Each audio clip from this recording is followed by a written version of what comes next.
Mr. Buffett, how can I make $30 billion? Start young. Charlie's always said that the big thing about it is we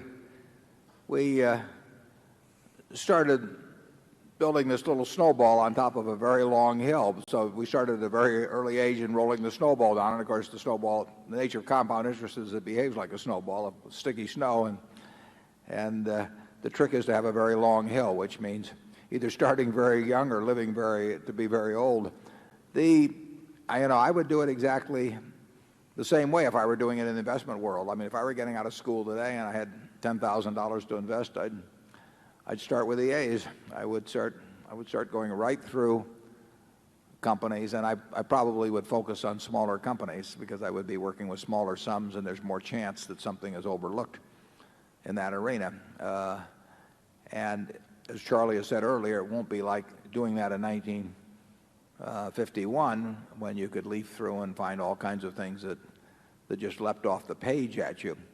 But that's the only way to do it. I mean, you have to buy businesses or little pieces of businesses called stocks, and you have to buy them at attractive prices, and you have to buy them and you have to buy into good businesses. And that advice will be the same 100 years from now in terms of investing. That's what it's all about. And you can't expect anybody else to do it for you. I mean, people will not tell you about wonderful little investments. It's not the way the investment business is set up.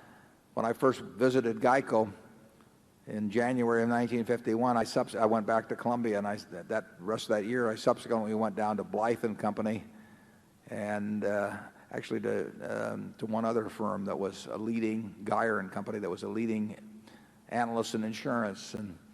And I thought I'd discovered this wonderful thing, and I'd see what these great investment houses that specialized in insurance stocks said, and they said I didn't know what I was talking about. It wasn't of any interest to them. You've got to follow your own. You've got to learn what you know and what you don't know, and within the arena of what you know, you have to pursue it very vigorously and act on it when you find it. And you can't look around for people to agree with you.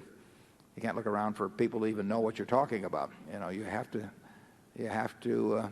think for yourself. And if you do, you'll find things.